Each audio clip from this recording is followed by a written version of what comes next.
welcome back to Cuban Slang channel. In today's video, I want to share you the most common abbreviations Cuban people use in text messages.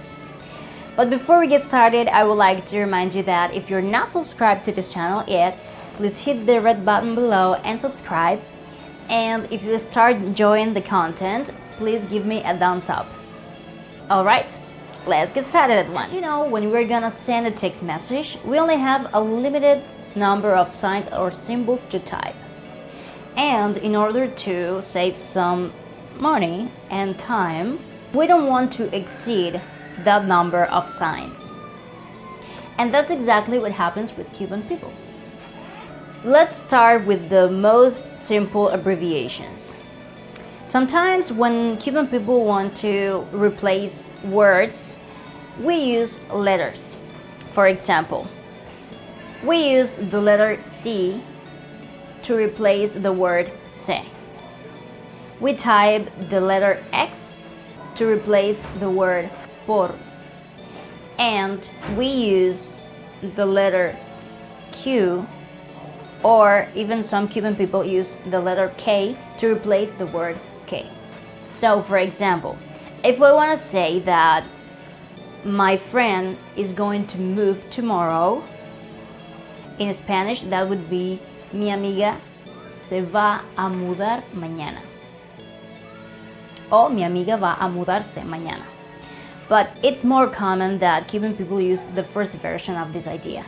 So in a text message, I would type that idea this way: mi amiga se va a mudar mañana. The Spanish word por is a preposition. For example, if I want to invite a friend of mine to visit me, I would say in a text message, ven por acá. I would put it this way: ven X acá. Ven por acá. Let's imagine now that I want to send a text message to a friend of mine, and I start the text message saying, I hope you are okay. In Spanish, that would be yo espero que tú estés bien. But in this case, I want to use the abbreviation for the word que, which is the Q or the K. Some people associate the sound k with a K instead of a Q. You can see that idea written this way: yo espero que tú estés bien, or with a K, yo espero que tú estés bien. And it's the same word. Now, there's a word or a couple of words in Spanish that are very similar, but at the same time, they have different meanings, although they are used in the same context. Porque and porque.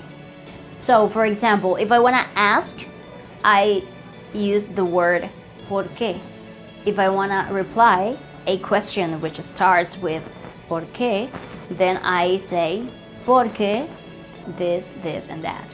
When we're gonna type those words in a text message, we actually type them in the same way. And of course, people understand what we mean.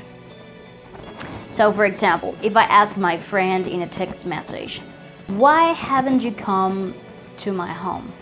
I would type that idea: porque no has venido a mi casa. And if he replies to me, he would say, porque no he tenido tiempo. And he would type it this way. Now let's talk about some other abbreviations. We already know that Cuban people use letters as abbreviations, but we also use numbers. So for example, we use the number 1 to replace the word un or una. So for example, if I want to say I have a new house, I would put it this way: yo tengo una casa nueva. Or if I want to say I have a new phone, I would type it this way: yo tengo un teléfono nuevo. Now the syllable dos in Spanish is very common in a lot of words. And this is actually the same name of the number 2 in Spanish, dos. So when we're gonna type a word which ends with this syllable, we only type the first part of the word, and the last syllable, which is dos, we replace it with the number 2. A very common word in text message would be saludos, which is greetings in English. I would put it this way. Another word. Imagine a friend of mine asks me, how is everything going on? And I want to reply, everything's okay. So everything's okay in Spanish would be todo está bien. But if I want to type this idea in a text message, I would put it this way. Todo está bien. Now imagine that another friend of mine asks me, how is your family doing? And I want to reply, everybody is okay. In Spanish, that would be todos están bien. And in the text message, I would type it this way. Todos están bien. Now let's talk about our last abbreviation for today's video. It's very common in Cuban Spanish or in text messages that we send kisses to a friend of us or a relative, someone who is really close to us. In Spanish, kisses would be besos. And yes, sometimes we put besos at the end of a text message. So there are 2 possible abbreviations in Cuban Spanish for this word. And those would be BESS or BSS. So for example, imagine I am sending the same message to my friend and I say to her, I hope you're okay, take care, kisses. I would put it this way. Yo espero que tú estés bien, cuídate, bess or BSS. Alright, that's it for today's video. Thank you so much for watching this video up to the very end.